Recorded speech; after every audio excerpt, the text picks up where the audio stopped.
বিসমিল্লাহির রহমানির রহিম। আসসালামু আলাইকুম। তো চলুন আমরা শুরু করি এই সিরিজের সেই এপিসোড, যার মধ্যে আরও একবার আমরা হযরত নূহ আলাইহিস সালামের জামানাতে ফিরে যাব, আর যাতে আজ নূহ আলাইহিস সালামের জামানার অ্যাকচুয়াল প্লাবন ডিসকাস হতে যাচ্ছে।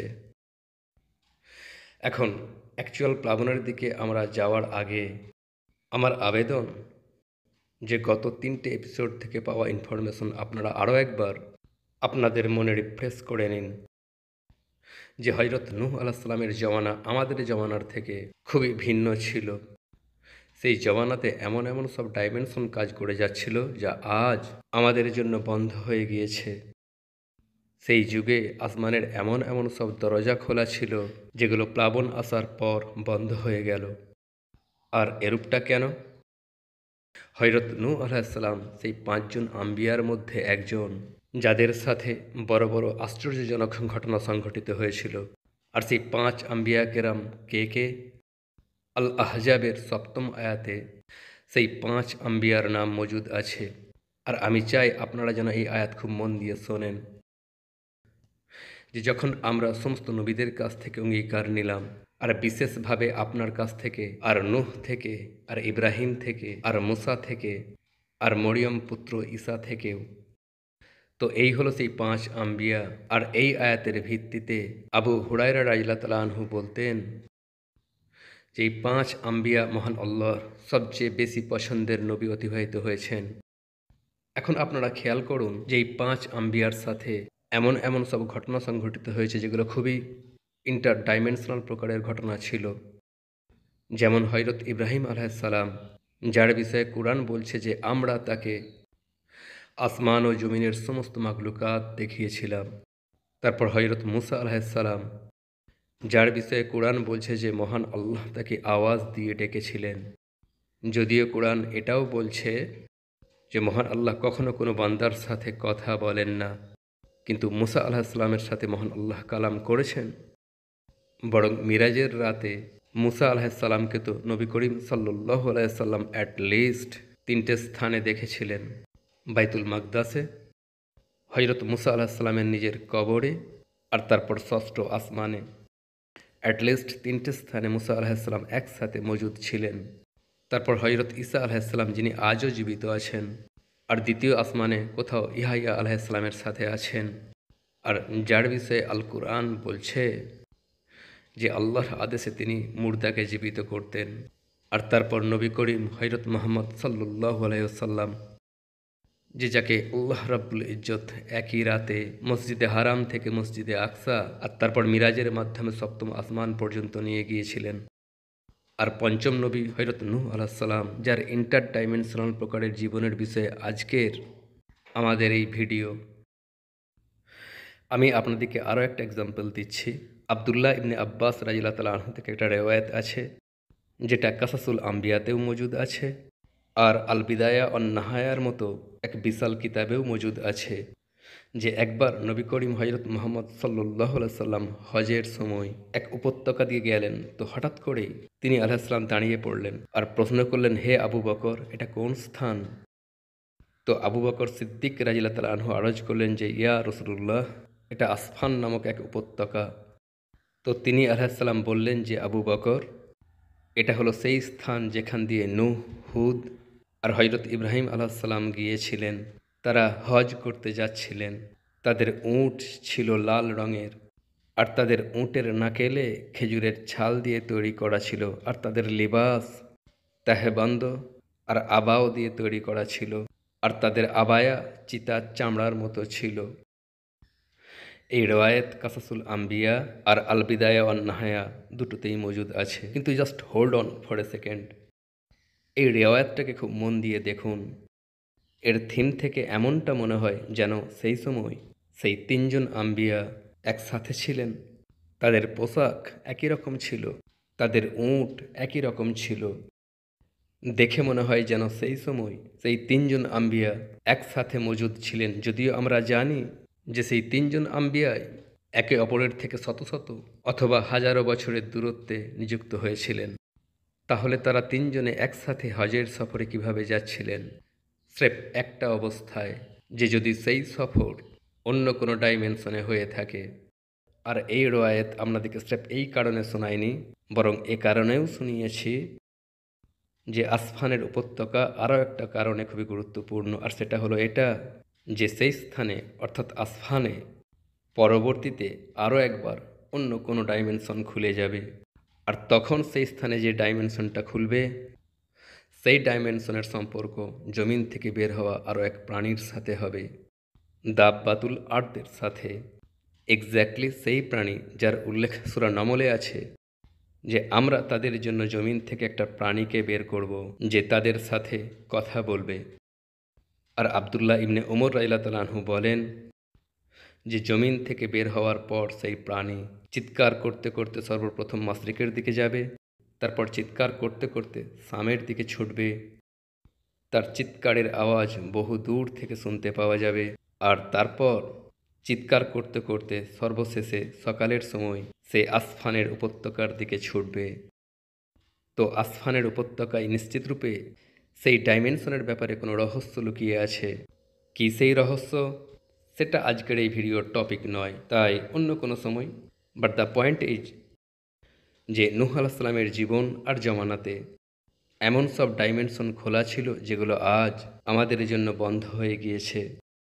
আর এই ডাইমেনশনগুলোর মধ্য থেকেই একটা ডাইমেনশন থেকে নূহ আলাইহিস সালামের প্লাবনের পানি এসেছিল। কিন্তু এইমাত্র আমি যখন আপনাদেরকে আহজাবের 5 জন আম্বিয়ার কথা শোনালাম, তখন আমি বলেছিলাম যে আপনাদেরকে এই আয়াত খুব মন দিয়ে শুনতে হবে। আপনারা কি নোটিস করেছেন যে এই আয়াতে 4 জন আম্বিয়ার নাম ঠিক সেই সিকোয়েন্সে এসেছে যে সিকোয়েন্সের সাথে তারা নিজেরা আম্বিয়া নিযুক্ত হয়েছিলেন। অর্থাৎ প্রথমে নূহ আলাইহিস সালাম, তারপর ইব্রাহিম আলাইহিস সালাম, তারপর মুসা, তারপর ঈসা আলাইহিস সালাম। কিন্তু আপনারা কি খেয়াল করেছেন যে নবী করিম সাল্লাল্লাহু আলাইহি সাল্লামের জিকির মুবারক আয়াতে সবচেয়ে প্রথমে হয়েছে? আপনারা কি জানেন যে ইলমুল তফসিরে নামের সিকোয়েন্স খুবই গুরুত্ব রাখে, যে প্রথমে কোন জিনিসের উল্লেখ হয়েছে আর তারপরে কোন জিনিসের জিকির হয়েছে। নামের সিকোয়েন্স তফসিরকে চেঞ্জ করে দেওয়ার সক্ষমতা রাখে। আর আম্বিয়াদের নামের এই সিকোয়েন্স আপনারা তখন বুঝতে পারবেন যখন আপনারা আবু হুরায়রা রাদিয়াল্লাহু তাআলা থেকে মারবি সেই হাদিসটা পড়বেন, যেটা আত-তাবকাতুল কুবরাতেও আছে, মাসনাদে ফিরদৌসেও আছে, আর মা ইলমুল তানজিলেও আছে, যেখানে নবী করিম আলাইহিস সালাম বলেছিলেন যে জন্মের দিক থেকে আমি সর্বপ্রথম, কিন্তু বাসেতের দিক থেকে আমি সর্বশেষ নবী। দেখুন, এসব খুব গভীর বিষয়। এই ডাইমেনশন খুবই ওয়াসি, আর এই ডাইমেনশনগুলোরই একটা ডাইমেনশন থেকে নূহ আলাইহিস সালামের প্লাবনের পানি এসেছিল, যা এখন এরপর থেকে আজ আমি আপনাদের জন্য এক্সপ্লেন করতে যাচ্ছি। আল কুরআন অনুযায়ী নূহ আলাইহিস সালামের প্লাবনের শুরুয়াত হয়েছিল আসলে এক তনুর থেকে, যে যখন আমাদের আদেশ এসে পৌঁছে গেল আর তনুর উদলাতে শুরু করলো, তো আমরা বললাম নিজের নৌকাতে সমস্ত প্রকারের প্রাণী থেকে জোড়া সওয়ার করে নিন। আর এটা খুবই জরুরি যে আমরা তনুরের কনসেপ্টটাকে বুঝে নিই। তনুর বেসিক্যালি এক আরবি শব্দ। এই শব্দটাই আমরা উর্দুতেও ব্যবহার করি, কিন্তু উর্দুতে আমরা এটাকে তন্দুর বলে দিই। আর উর্দুওয়ালা তন্দুরের স্রেফ একটাই অর্থ হয়, অর্থাৎ সেই স্থান যেখানে রুটি লাগানো হয়। কিন্তু আরবি শব্দ তনুরের অনেকগুলো মানে আছে, যেমন রুটি তৈরি করার স্থানটাকেও তনুর বলা হয়, জমিনের কোনো উচ্চ স্থানকেও তনুর বলা হয়, বরং জমিনের উপরিভাগকে এক বিশেষ সেন্সে তনুরি বলা হয়। এসবের অর্থ হলো এটা যে গত 1450 বছরকালীন সময়ে এই তনুর শব্দের বহু ইন্টারপ্রিটেশনস করা হয়েছে। যেমন ইবনে আব্বাস রাদিয়াল্লাহু তাআলা আনহু বলেন যে প্লাবনের নিদর্শন ছিল এটা যে আগুন উগরানো তনুর থেকেও পানি বের হওয়া শুরু হয়ে যাবে। আর সেখানে আলী ইবনে আবি তালিব রাদিয়াল্লাহু তাআলা আনহুর স্টান্স এর থেকে পুরোপুরি ভিন্ন। তিনি বলছেন যে তনুর এক সিম্বলিক অর্থ বহন করে। তিনি বলছেন যে তনুরের অর্থ হলো এটা যে যখন দিন আলোকিত হয়ে যাবে প্লাবন এসে যাবে। তারপর কিছু মুফাসসিরিন বলছেন যে এটা একটা রিয়েল অ্যাকচুয়াল তনুরই ছিল, যাতে নূহ আলাইহিস সালামের পরিবার রুটি তৈরি করত। আর ইমাম সাহাবী রহমতুল্লাহ আলাইহি তো কসম খেয়ে বলেন যে এটা ছিল একটা রিয়েল অ্যাকচুয়াল তন্দুরি, আর এটাও যেটা প্রাচীন ইরাকে থাকতো। কিন্তু যদি আপনাদের আগের এপিসোড মনে থাকে, তো আমি আপনাদেরকে আদম আলাহিসাল্লামের জমানার কথা বলেছিলাম যে one of the earliest things যা আদম আলাহিসাল্লাম তৈরি করেছিলেন, ডিজাইন করেছিলেন, ইনভেন্ট করেছিলেন, সেগুলোর মধ্যে একটা জিনিস আসলে ছিল এই তন্দুরি, যাতে আম্মা হাওয়া আলাহিসাল্লাম রুটি তৈরি করতেন।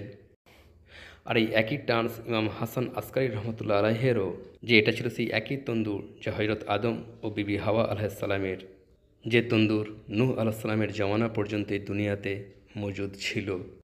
আর তাতেই নূহ আলাহিসাল্লামের জন্য একটা নিশানি প্রকট হওয়ার কথা ছিল, যে যখন তার থেকে পানি বের হওয়া শুরু হয়ে যাবে তাহলে বুঝে নিও যে এখন প্লাবন আসতে যাচ্ছে। আর বাই দ্য ওয়ে, এটা খুবই খুবই ইম্পর্ট্যান্ট বিষয়। এ কথাটা আপনারা অতি অবশ্যই মাথায় রাখবেন যে তন্দুর থেকে প্লাবনের পানি বের হওয়া শুরু হয়েছিল। আর একটু পরেই আমি এতে আবারও ফিরে আসব।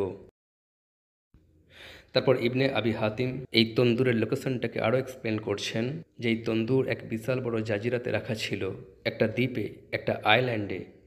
এখন আরও একটা জিনিস, যে আল কোরআনে এই তন্দুর থেকে পানি বের হওয়ার জন্য যে শব্দ ব্যবহৃত হয়েছে, আর সেটা হলো অফারাত তনুর, অর্থাৎ যখন তনুর উথলে উঠবে। ফার আসলে একটা পাস্ট টেন্স, এর মাস্তার হলো ফোড়ান। আর এর অর্থ স্রেফ উথলে ওঠা নয়, বরং উথলে উথলে বের হওয়া হয়, জোস মারতে মারতে বের হওয়া। এখন ইমাজিন করুন যে আদম ও আম্মা হাওয়া আলাহিসাল্লামের তন্দুর, যেটা তাঁদেরই মতো নিশ্চিতরূপে খুবই উঁচু, লম্বা আর সাইজে আজিমুল জাসা হবে, যখন তার থেকে জোস মারতে মারতে উথলে উথলে পানি বের হচ্ছিল, তখন এই দৃশ্যটা কেমন লাগতে পারে? আল্লাহু মুস্তাআন। বাই দ্য ওয়ে, আপনাদের জন্য অ্যাডিশনাল ইনফরমেশন হিসেবে বলে দিচ্ছি যে ওভারঅল সমস্ত মুসলমানের জন্য দুনিয়ার সবচেয়ে গুরুত্বপূর্ণ স্থান নো ডাউট খানা কাবা। তারপর দ্বিতীয় গুরুত্বপূর্ণ স্থান নো ডাউট হলো মসজিদে নববী। তৃতীয় গুরুত্বপূর্ণ স্থান মসজিদে আকসা। চতুর্থ গুরুত্বপূর্ণ স্থান দামিস্কের সেই মিনার, যেখানে হযরত ঈসা আলাইহিসসালাম অবতরণ করবেন। আর পঞ্চম গুরুত্বপূর্ণ স্থান যদি কোনো একটা কিছু থাকতো, তাহলে ইমাম সাবির মত অনুযায়ী সেটা হতো এই তন্দুর, যার থেকে তুফানে নূহের পানি বের হয়েছিল। আর এই পানি কিভাবে বের হয়ে আসছিল? এখান থেকে শুরু হচ্ছে নূহ আলাইহিসসালামের প্লাবনের অ্যাকচুয়াল ঘটনা। তন্দুর থেকে পানি নিরবিচ্ছিন্নভাবে বের হয়ে আসছিল, আর অপর দিক থেকে আসমান থেকে পানি নিরবিচ্ছিন্নভাবে বর্ষিত হয়েই যাচ্ছিল। কথা আমরা সূরা কামার থেকে জানতে পেরে যাই। এখন কাসাসুল আম্বিয়াতে আছে যে সেই দিন মহান আল্লাহ আসমান থেকে এমন পানি বর্ষণ করলেন যে জমিন এর আগে কোনোদিন আসমানকে এমন ভয়ানক তরিকায় বর্ষণ করতে দেখেনি। আর আসমান থেকে পানি এমনভাবে বর্ষণ হচ্ছিল যে যেন কেউ মস্কিজের মুখ খুলে দিয়েছে। স্রেফ 1 মিনিটের জন্য ইমাজিন করুন যে আসমান থেকে মস্কিজের মতো পানি বের হয়ে আসছিল, দৃশ্যটা কেমন হতে পারে? আপনারা কি জানেন যে আর্ট ওয়ার্ক তৈরি করার সমস্ত প্রকারের স্কিলস থাকা সত্ত্বেও সম্ভবত আমি সেই দৃশ্যকে তার অরিজিনাল বিভীষিকা সহ কখনোই ডিজাইন করতে পারবো না। প্লাবনের প্রসঙ্গে দুটো আয়াত খুবই গুরুত্বপূর্ণ। একটা তো হলো এই তন্দুরের আয়াত, যে তন্দুর থেকে পানি উথলে উথলে বের হচ্ছিল। আর দ্বিতীয়টা হলো সূরা কামারের আয়াত, যে আমরা আসমানের দরজাগুলো এক জোরদার বর্ষণ সহ খুলে দিয়েছিলাম। আপনারা জানেন তাওরাতেও এই প্রসঙ্গে একটা আয়াত মজুদ আছে, বুক অফ জেনেসিসে, যে যখন নূহ আলাইহিসসালামের বয়স 600 বছর হলো, তখন দ্বিতীয় মাসের 17তম দিনে জমিনের পানির সমস্ত স্রোত বের হয়ে এলো, আর আসমানের জানালাগুলো খুলে গেল। আর 40 দিন আর 40 রাত ধরে জমিনে মুষলধারে বৃষ্টি হয়ে যাচ্ছিল। আর 13th সেঞ্চুরির এক খুবই বড় আন্দুলেসিয়ান মুফাসসিরে কোরআন ইমাম কুরতুবী রহমতুল্লাহ আলাইহি থেকে আমরা আরও একটা অ্যাডিশনাল ইনফরমেশন পেয়ে যাই, যে পানি আসমান থেকে আসছিল তা ছিল ঠান্ডা, আর যে পানি জমিন থেকে বের হচ্ছিল সেই পানি ছিল গরম।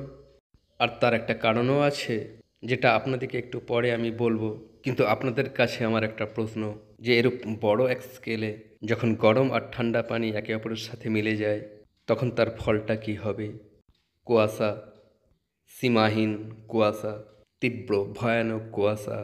এই রেওয়ায়েতের ভিত্তিতে আমার আন্ডারস্ট্যান্ডিংটা হলো এটা, যে নূহ আলাইহিসসালামের তুফান যখনই থেমে থাকুক না কেন, তো তখন চারদিকে স্টিল তীব্র ভয়ানক কুয়াশা ছেয়ে থাকবে। নো ওয়ান্ডার যে যদির ওপর নৌকা থামা সত্ত্বেও নূহ আলাইহিসসালাম জমিন দেখতে পাচ্ছিলেন না। যখন নৌকা থামার পরবর্তী ঘটনা ডিসকাস করা হবে, তখন ইনশাল্লাহ এই জিনিসের ডিটেলসও আসবে। এখন জমিন থেকে পানি বলকে বলকে বের হচ্ছে, আর আসমান থেকে পানি খোলা মস্কিজের মতো বর্ষণ হচ্ছে। একটা জিনিস, যে মশক শব্দ আমাদের জেনারেশনের মানুষ হয়তো বুঝে যাবেন, কিন্তু আজকের জেনারেশন মশক হয়তো কখনো দেখেও নি। It's an old fashioned water bag. আগেকার জামানাতে লোকেরা চামড়ার এই ব্যাগে পানি বহন করত, আর যখন তারা এর মুখ খুলতো তখন পানি মোটা ধারায় বের হয়ে আসতো। পুরোপুরি ঠিক সেইভাবে তুফানে নূহ পানি আসমান থেকে বর্ষণ হয়ে যাচ্ছিল, আর পরবর্তী 40 দিন পর্যন্ত এই পানির বর্ষণ আর উথলেই যাচ্ছিল। আর আপনারা নিজেরাই ইমাজিন করুন যে এরূপ পানিতে প্লাবনের কোন হালটা হয়ে থাকতে পারে। চারদিকে পানি, সব কিছুই তলিয়ে যেতে লাগলো, বরবাদ হয়ে যেতে থাকলো। এই প্লাবনের প্রসঙ্গে হজরত আয়েশা রাদিয়াল্লাহু আনহা একটা ঘটনা বর্ণনা করছেন, যা আজ থেকে 900 বছর আগে আরবি ল্যাঙ্গুয়েজে লেখা এক রেয়ার কিতাব আল জামুল ফাওয়ায়েদ ও মাজমাউজ জাওয়ায়েদের 6ষ্ঠ খণ্ডে লেখা আছে, 6th ভলিউমে, যে যখন প্লাবনের পানি বাড়তে শুরু করলো আর লোকেরা তাতে ডুবে যেতে থাকলো, তখন একজন মহিলা তার ছোট্ট বাচ্চাকে নিয়ে খুবই বেশি পেরেশান হয়ে গেল। আখের সে তো ছিল একজন মা, আর সে তার বাচ্চাকে খুবই বেশি ভালোবাসতো, আর তাই সে তার বাচ্চাকে নিয়ে এক পাহাড়ের দিকে ছুটতে শুরু করলো। কিন্তু ধীরে ধীরে পানি পাহাড়ের মূল পর্যন্ত পৌঁছে গেল। সেই মহিলা আরও একবার উঠল আর পাহাড়ের মধ্যবর্তী উচ্চতায় পৌঁছে গেল, কিন্তু ধীরে ধীরে পানি সেখান পর্যন্ত এসে গেল। আর শেষ পর্যন্ত সেই মহিলা কোনোভাবে পাহাড়ের শিখরে পৌঁছে গেল, কিন্তু শিখরও পানিতে ডুবতে শুরু করলো। আর শেষ পর্যন্ত সেই মহিলা নিজের বাচ্চাকে 2 হাতে পানির উপরে করে নিল, কিন্তু ঠিক সেই সময় পানির এক তীব্র ঢেউ এলো, আর সেই মা আর তার বাচ্চাকে নিজের সাথে ভাসিয়ে নিয়ে গেল। হজরত আয়েশা রাদিয়াল্লাহু আনহা বলছেন যে যদি আল্লাহ তাআলা সেদিন কারোর ওপর রহম করতেন, তাহলে সেই বাচ্চাও তার মায়ের ওপর রহম করতেন। আল্লাহু মুস্তাআন। আপনারা খেয়াল করুন, প্রায়শই আযাবের ঘটনা আমরা কতটা বেপরোয়াভাবে শুনি আর একে অপরকে শোনাই যে হ্যাঁ, এক অমুক জাতি ছিল, তার উপর অমুক আযাব এসেছিল। কিন্তু স্রেফ 1 মিনিটের জন্য ভাবুন, সেই সব আযাব চলাকালীন কত প্রকারেরই না দুঃখজনক ঘটনা ঘটে থাকতে পারে। 1 মিনিটের জন্য ভাবুন যে যখন সেই মহিলা তার বাচ্চাকে হাতে করে উপরে তুলেছিল, তাকে পানি থেকে উপরে করে রেখেছিল যে কোনোভাবে তার বাচ্চাটা বেঁচে যাক, তো তখন তার অন্তরে কোন কোন জিনিস না ঘটে থাকতে পারে, এ কথাটা হয়তো আমরা কখনো ইমাজিনও করতে পারবো না। একইভাবে যখন নূহ আলাইহিস সালামের ছেলে, যে সূরা হুদ অনুযায়ী একটা কিনারায় দাঁড়িয়ে তাকে দেখছিল, তো সূরা হুদ অনুযায়ী সে বলল যে হে আমার পিতা, আমি পাহাড়ের ওপর উঠে পড়ছি, তো সে আমাকে বাঁচিয়ে নেবে। তখন নূহ আলাইহিস সালাম বললেন যে না, আজ কেউ বাঁচবে না একমাত্র সে ছাড়া যে যার ওপর আল্লাহ রহম করলেন। তো তখনই এক বিশাল বড় ঢেউ এলো আর কুনানকে নিজের সাথে ভাসিয়ে নিয়ে গেল। কুনান, তওরাত থেকে আমরা জানতে পারি যে নূহ আলাইহিস সালামের সেই ছেলের নাম ছিল কুনান। তো আপনারা ইমাজিন করুন যে সেই সময় নিজের ছেলেকে নিজের চোখের সামনে পানিতে ডুবে যেতে দেখে নূহ আলাইহিস সালামের অন্তরে কী কষ্টটাই না হয়েছিল। ঐতিহাসিক রেওয়ায়াত থেকে আমরা এটাও জানতে পেরে যাই যে যে ঢেউটা কুণালকে ডুবিয়ে দিয়েছিল, সেটা ছিল প্রায় 40 গজের থেকেও বেশি উঁচু একটা ঢেউ। আর দেখে এমন মনে হচ্ছিল যেন কালো রঙের কোনো পাহাড় আসছে। ক্লিয়ারলি সেটা কোনো এক প্রকারের রোগ ওয়েভ ছিল, যে ঢেউ সামুদ্রিক তুফানে দেখতে পাওয়া যায়। ভিডিওর প্রয়োজনে আমি আপনাদেরকে বলতে পারি যে প্রাচীন আয়ারল্যান্ডে এক কিতাব লেখা হয়েছিল যার নাম হলো দ্য অ্যানালস অফ 4 মাস্টার্স। এই কিতাব আয়ারল্যান্ডে মানুষের শত শত বছরের প্রাচীন ইতিহাস, লোককথা তথা ফোকলোরস নিয়ে। আর সেই কিতাবে এমন এক মাস্টারের কাহিনীও আছে যে এক মহাপ্লাবনের সময় 54 অর্থাৎ 54 মানুষকে নিয়ে একটা পাহাড়ের ওপর চড়তে শুরু করেছিল, কিন্তু তারপর হঠাৎ করেই এক বিশাল বড় রোগ ওয়েভ এলো, আর সেটা বেত নামক সেই মাস্টার আর তার সমস্ত 54 সাথীকে সে সময় পানিতে ডুবিয়ে দিয়েছিল। আর অ্যানালস অফ 4 মাস্টার্স সেই 300টা প্রমাণের মধ্যে একটা প্রমাণ, যেগুলো আমরা সারা দুনিয়া থেকে পাই, যে কিভাবে এক আজিম গ্লোবাল প্লাবন এসেছিল। কিন্তু সেসব ইনশাল্লাহ পরবর্তীতে দ্য পয়েন্ট ইজ যে ঐতিহাসিক দিক থেকে তো আমি আপনাদেরকে বহু কিছুই বলতে পারি, কিন্তু ইমাজিন করুন যে সব কিছু নিজের চোখের সামনে ঘটতে দেখা কীরূপ হতে পারে। নূহ আলাইহিসসালামের সে সময় কী মনে হয়েছিল যখন তিনি তার ছেলেকে 40 গজ উচ্চ এক রোগ ওয়েবে ভেসে যেতে দেখেছিলেন। সেই মায়ের তখন কী মনে হয়েছিল যখন সে নিজের সন্তানকে বাঁচানোর উদ্দেশ্যে পাহাড়ে পাহাড়ে ছুটছিল। আপনারা কি জানেন যে এই সমস্ত ঘটনা লেখা আমার জন্য এই এপিসোডের সম্ভবত সবচেয়ে কঠিন অংশ ছিল। আগের এপিসোডগুলোই আমি আপনাদেরকে একটা কথা বলেছিলাম যে নূহ আলাইহিসসালামের কাহিনীতে সন্তান আর পিতামাতার থিম খুবই স্পষ্ট। এই দুই ঘটনা যেখানে পিতামাতা আর তাদের সন্তানের সাথে রিলেশনশিপ খুবই স্পষ্ট। তারপর আগে যখন আপনাদেরকে প্লাবন আসার অজুহাত বর্ণনা করবো ইনশাল্লাহ, তখনও আপনারা দেখবেন it all started with parents and their offsprings. তারপর নূহ আলাইহিসসালামের কওম যারা নিজেদের পিতামাতা আর পূর্বপুরুষদের উপাসনা করত।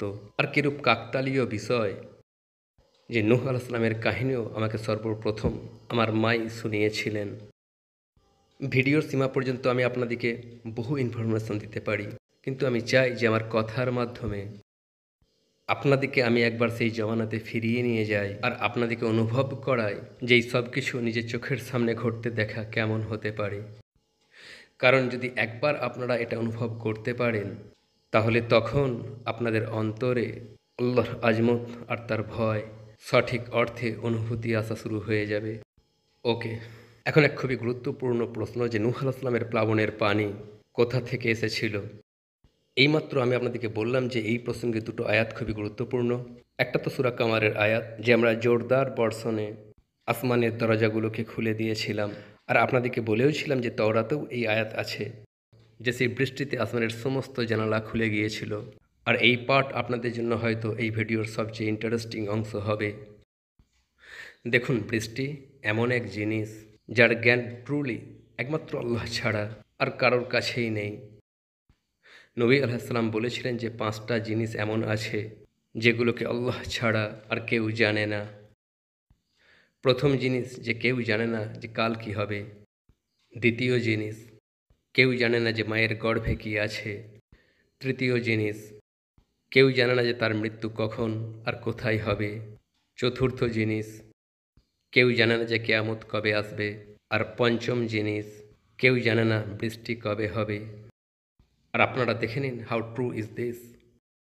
গত 5 মাস ধরে পাকিস্তানে বৃষ্টি রুখে আছে, যদিও কখনো কখনো ওয়েদার ফোরকাস্টে এসেও যায় যে কাল বৃষ্টি হতেও পারে, কিন্তু তা বৃষ্টি হয় না। এরূপটা এই জন্য যে বৃষ্টির সম্পর্ক আসমানের রাস্তাগুলোর সাথে, যেগুলো স্রেফ মহান আল্লাহর ইলমে আছে। হযরত উমর রাদিয়াল্লাহু তাআলা আনহুকে যখনই বৃষ্টির জন্য দোয়া করতে হতো, তো তিনি প্রথমে মিম্বারের উপরে দাঁড়াতেন, তারপর সূরা নূহের প্রথম আয়াত পড়তেন, তারপর খুব বেশি বেশি ইস্তেগফার করতেন, আর তারপর বলতেন আমি আল্লাহর কাছে বৃষ্টিকে তার সেই সমস্ত রাস্তা দিয়ে চেয়ে নিয়েছি যেগুলো আসমানে মজুদ আছে। নূহ আলাইহিসসালামের প্লাবনের বৃষ্টি স্রেফ এই দুনিয়ার পানিতে নয়, বরং আসমানের দরজাগুলোতে মজুদ পানিতে এসেছিল। বহু রেওয়ায়েতে এই কথার ট্রেসেস পাওয়া যায়, আর এমনকি তাওরাতেও প্রিস্টলি সোর্সেস বলছে যে আসমানের জানালাগুলো খুলে গিয়েছিল, আসমানে মজুদ রকিয়া ফেটে গিয়েছিল। রকিয়া অর্থাৎ সেই পর্দা যা উপরের পানিকে নিচের পানি থেকে আলাদা করে রাখে, অর্থাৎ আম ভাষায় পানিতে পূর্ণ এক দরজা খুলে গিয়েছিল। আসমানের সব দরজা পানিতে পূর্ণ। আর এটা নিয়ে আমি একটা গোটা সিজন তৈরি করে ফেলেছি, the secrets of the universe নামে, যেটা কয়েক সপ্তাহ আগেই সম্পূর্ণ হয়েছিল। সেই সব দরজা তাতে থাকা পানির বিষয়ে সম্পূর্ণ ডিটেলস জানার জন্য আপনারা সেই সিরিজ দেখতে পারেন। কিন্তু আসমানের দরজাগুলো থেকে আসা পানি তো ছিল প্লাবনের স্রেফ একটা সোর্স। পানি তো আরও এক স্থান দিয়ে বের হচ্ছিল, নূহ আলাইহিসসালামের সেই তন্দুর থেকে। আর আমি আপনাদেরকে বলেছিলাম যে এই তন্দুরের বিষয়টা খুবই গুরুত্বপূর্ণ। আরও একবার আমি এই বিষয়টাতে ফিরে আসব। তো আসুন আমরা বুঝে নিই তন্দুরের এই রহস্যজনক কনসেপ্টটাকে। সূরা তুরের প্রথম 6 আয়াত পড়ুন। শপথ তুরের আর লিখিত কিতাবের যেটা আছে খোলা পৃষ্ঠায়, আর বাইতুল মামুরের আর উচ্চ ছাদের আর উথাল তরঙ্গায়িত সমুদ্রের। কি এই উথাল তরঙ্গায়িত সমুদ্র? বাহারুল মাসজুর, বাহার অর্থাৎ সমুদ্র, আর মসজুর এটা একটা নাউন যার অনেকগুলো অর্থ হয়। পূর্ণ থাকা, উথাল পাথাল করতে থাকা, দ্য বার্নিং ওয়ান, এটা থেকেই শব্দ সুজ্জারুল বাহার বের হয়ে আসে, অর্থাৎ সমুদ্র পূর্ণ হয়ে যাওয়া, তা ভরে যাওয়া।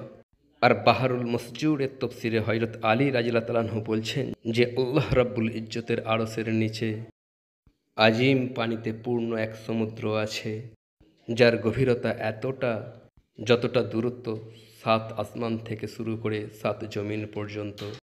আর এই সমুদ্র গাঢ় পানিতে পূর্ণ হয়ে আছে। সেই সমুদ্রকে বাহরুল হায়বান অথবা আবার বাহরুল হায়াতও বলা হয়। আর এই হলো সেই পূর্ণ হয়ে থাকা জ্বলন্ত সমুদ্র, যার পানি নূহ আলাইহিস সালামের তন্দুর থেকে কোনো উত্তপ্ত স্রোতের মতো উথলে উথলে বের হয়ে আসছিল। এই জন্যই জমিন থেকে বের হয়ে আসা পানি ছিল গরম, কারণ বাহরুল মসজুর এক জ্বলন্ত বার্নিং সমুদ্র। এটাই হলো সেই সমুদ্র যার পানি দিয়ে সুর ফোঁকার পর 40তম সকালে মাখলুকের ওপর এক বৃষ্টি হবে, যাতে কবরের ভিতরে মজুদ থাকা লোক শস্যের দানার মতো গজিয়ে উঠবে। মসনাদে আহমদেও এ প্রসঙ্গে একটা হাদিস মজুদ আছে যে যখন সুর ফোঁকা হবে, তো যে ব্যক্তির কানে সর্বপ্রথম তার আওয়াজ পৌঁছাবে সে ব্যক্তি নিজ পানির স্রোতের কিনারা ঠিক করতে থাকবে, কিন্তু এই আওয়াজ শুনতেই সে বেহুঁশ হয়ে যাবে, তার মাথা এক পাশে হেলে পড়বে। আর তারপর যার যার কানে সেই সুরের আওয়াজ পৌঁছাবে তার মাথা এক পাশে হেলে পড়তে থাকবে, আর তারা জ্ঞান হারা হয়ে হয়ে পড়ে যেতে থাকবে। আর শেষ পর্যন্ত তারপর মহান আল্লাহ এমন এক মুষলধার বৃষ্টি বর্ষণ করবেন যাতে মানুষদের শরীর কবরে গজিয়ে উঠবে। আর তারপর যখন দ্বিতীয়বার সুর ফোঁকা হবে তখন তারা সবাই জীবিত হয়ে দাঁড়িয়ে পড়বে, আর তারা তাদের সজ্ঞানতায় এমন হবে যেন তারা নিজেদের চোখে দেখছে। এই জন্যই সেই সমুদ্রের নাম বাহরুল হায়াত। আর যদি আপনারা আমার ইয়াজুজ মাজুজ ওয়ালা সিরিজ দেখে থাকেন তাহলে আপনাদের সেই হাদিসটাও মনে থাকবে যে ইয়াজুজ মাজুজের মৃত্যুর পরেও গাঢ় পানির এক বৃষ্টি হবে, যাতে জমিনের ওপর নতুন প্রকারের এক ভেজিটেশন, এক বিশেষ প্রকারের গাছপালা উদ্গত হবে, যেগুলো সাইজে আমাদের আজকের ভেজিটেশন থেকে সম্পূর্ণরূপে ভিন্ন হবে। এক একটা আনাড়ে গোটা গোটা পরিবারের পেট ভরে যাবে, আর সেই আনাড়ের খোলার নিচে 8-8টা 10-10টা লোক বসে যাবে। এই সমস্ত ডিটেলসে জানার জন্য আপনারা ইয়াজুজ মাজুজ সিরিজ অতি অবশ্যই দেখবেন। তো আরশের নিচে মজুদ থাকা এই হলো সেই সমুদ্র বাহরুল মসজুর, যার পানি সেই তন্দুর থেকে বের হয়ে আমাদের দুনিয়াতে এসেছিল। আর just look at the shape of the tandoor. দেখুন তন্দুর কোন শেপের হয়ে থাকে, এক টানেলের শেপের, এক গুহার শেপের, এক যাতায়াতের পথের শেপের। আর সেই তন্দুর হযরত নূহ আলাইহিস সালামের তন্দুর। এমনটা মনে হয় যেন সেই তন্দুর সেই সময় কোনো টানেল, কোনো যাতায়াতের পথের মতো রিয়্যাক্ট করছিল, যা থেকে বাহরুল মসজুরের পানি উথলে উথলে আমাদের দুনিয়াতে আসছিল। আল্লাহু মুস্তাআন, আল্লাহু মুস্তাআন। নূহ আলাইহিস সালামের প্লাবনের পানি এই দুনিয়ার ছিল নাকি না, কুরআন ও সুন্নাহ থেকে পাওয়া ইনফরমেশন, সাহাবাদের আসার আর তাবেঈনদের থেকে পাওয়া রিওয়ায়াতকে গভীরভাবে স্টাডি করার পর, বরং খুবই গভীরভাবে স্টাডি করার পর আমি এই ফলাফলে পৌঁছেছি যে নূহ আলাইহিস সালামের প্লাবনের পানি এই দুনিয়ার ছিল না, বরং সেই পানি আসমানের সব দরজা আর সেই তন্দুরের মাধ্যমে বাহরুল মসজুর থেকে বের হয়ে এসেছিল, যার ট্রু নেচার একমাত্র আল্লাহ ছাড়া হয়তো আর কেউই জানে না। আর সেই কারণটা কী ছিল, যার জন্য এই দুনিয়াকে ধোয়ার জন্য বাহরুল মসজুর আর আসমানের সব দরজা দিয়ে পানি প্রেরণ করা হলো, এটা জেনে হয়তো আপনারা আশ্চর্য হয়ে যাবেন। কিন্তু সেসব কিছু এখন ইনশাল্লাহ দ্য টাইম ট্রাভেল সিরিজের পরবর্তী এপিসোডে। আর আপনারা দুটো কাজ অতি অবশ্যই করবেন। একটা তো হলো এই ভিডিওটাকে লাইক করে দেবেন, কারণ এভাবে এই ভিডিও চ্যানেলের বাকি মেম্বার্সদের কাছেও পৌঁছে যায়। আর দ্বিতীয়টা হলো যে এই বাংলা ডাবিং তথা অনুবাদের কাজটাকে জারি রাখার জন্য আপনাদের সবার সাপোর্টের প্রয়োজন। আর এই সাপোর্টটা আপনারা কিভাবে করবেন, তার জন্য আপনারা কমেন্ট সেকশনে আমার পিন কমেন্ট, টপ কমেন্টটাকে একবার অতি অবশ্যই পড়ে নেবেন। শুক্রিয়া আর আল্লাহ হাফেজ।